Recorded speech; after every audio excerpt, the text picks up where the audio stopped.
भारत में चयनित सरकार की संरचना को समझना बहुत ही आवश्यक है। इससे देश के लिए सरकार की भूमिका का पता चलता है और साथ ही इस बात को समझने में भी आसानी होती है कि क्या सरकार सही रूप से अपना काम कर रही है। दोस्तों, यहाँ पर हम केंद्र सरकार और राज्य सरकार दोनों सरकारों के बारे में समझेंगे।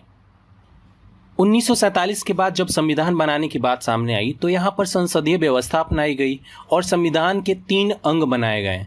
इन तीनों अंगों के कुछ अपने कार्य और पावर भी दिए गए, जिनमें से पहला है हमारा लेजिस्लेचर, जिसको हम बोलते हैं विधायिका। तो यहाँ पे विधायिका का काम क्या होता है? तो विधायिका का काम होता है विधेयक बनाना। मतलब लेजिस्लेचर का काम देशवासियों के हित के लिए कानून बनाना होता है। सेकेंड है एग्जीक्यूटिव, मतलब कार्यपालिका।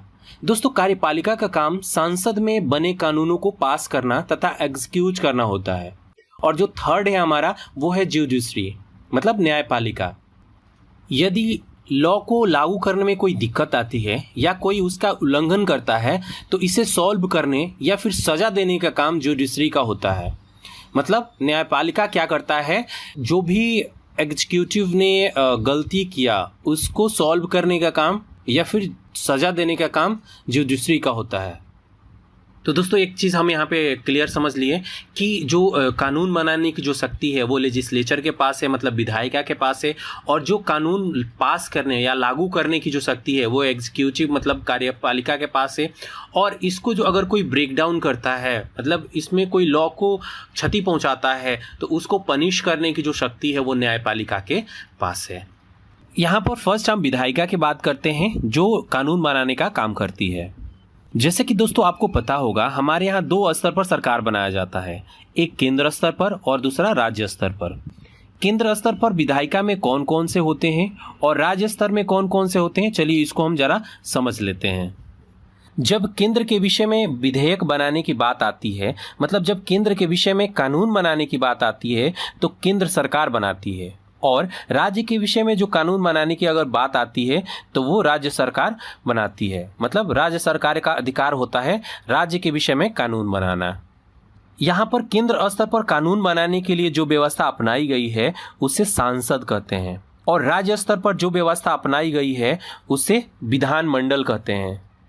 दोस्तों, यहाँ पर मैं केंद्र की बात करूँ तो केंद्र में कानून बनाने के लिए सांसद की 2 सदन मतलब 2 हाउस होते हैं।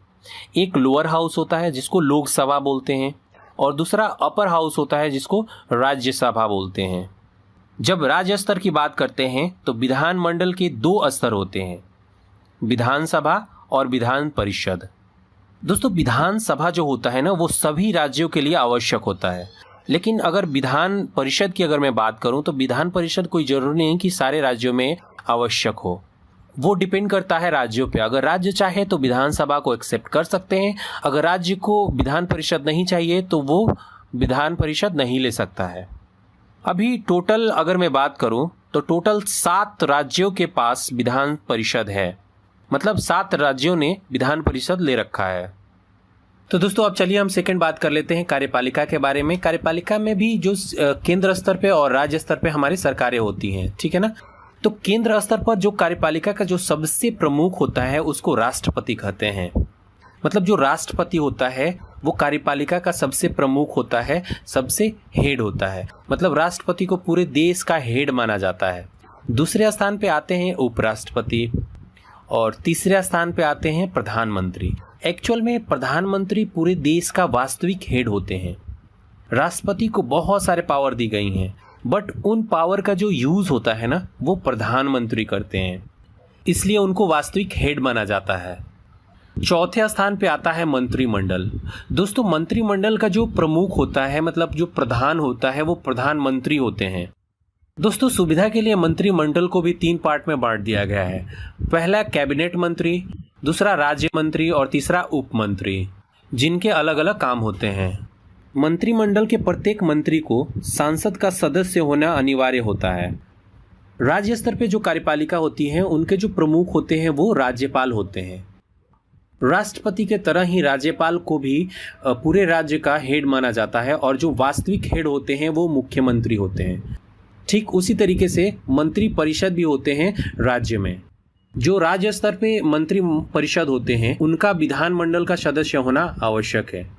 तो दोस्तों यहाँ पर एक क्वेश्चन उठता है कि जो प्रधानमंत्री है वो केंद्र में कार्यपालिका का भी सदस्य हैं और विधायिका के भी सदस्य हैं। विधायिका में जो लोकसभा है उनके भी सदस्य हैं। तो ये कैसे है? तो देखिए, तो जब तक नियुक्ति नहीं होती है, जैसे कि प्रधानमंत्री की नियुक्ति नहीं होती है, तो वो लोकसभा के ही सदस्य होते हैं। और जब प्रधानमंत्री की नियुक्ति हो जाती है, जो लोकसभा के जो सदस्य हैं, जो मेंबर ऑफ पार्लियामेंट हैं, वो अपना प्रधान चुन लेता है और प्रधानमंत्री की तरफ वर्क करने लगते हैं, तो वो कार्यपालिका के सदस्य बन जाते हैं। तो उसी तरीके से मंत्री परिषद भी होते हैं। मंत्री परिषद जो होते हैं वो लोकसभा के सदस्य होते हैं। जब उनको मंत्री बना दिया जाता है तो वो एज अ कार्यपालिका के भी तरह काम करने लगते हैं।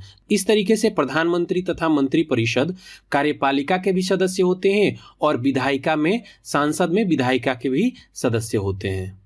तीसरा अंग है न्यायपालिका, मतलब जुडिशरी। जैसे कि मैंने आपको पहले बताया कि कानून व्यवस्था को सही रूप से चलाने के लिए तथा कानून के अनुसार न चलने वालों को दंडित करने का काम जो होता है वो न्यायपालिका का होता है। मतलब सबको समान न्याय सुनिश्चित करना न्यायपालिका का असली काम होता है। भारत की न्यायपालिका स्वतंत्र तथा एकीकृत है। भारत की स्वतंत्र जुडिशरी का जो अपर लेवल है, मतलब जो शीर्ष है, वो सुप्रीम कोर्ट है, जिसका प्रधान चीफ जस्टिस होते हैं। सुप्रीम कोर्ट के निचले स्तर पर आता है हाई कोर्ट तथा इसके बाद डिस्ट्रिक्ट कोर्ट। सुप्रीम कोर्ट को अपना मामला तथा हाई कोर्ट से आए मामलों को सुलझाना होता है। भारत में फिलहाल 24 हाई कोर्ट हैं, लेकिन आंध्र प्रदेश के अरावली में देश का 25वां हाई कोर्ट बनने जा रहा है। इस तरीके से कुल जो हाई कोर्ट मिलाया जाए तो 25 हाई कोर्ट हो जाएंगे। अगर जुडिशरी तथा लेजिस्लेचर के बीच मतभेद या विवाद हो जाए तो इसका जो सुलह कराने का काम होता है वो राष्ट्रपति करते हैं।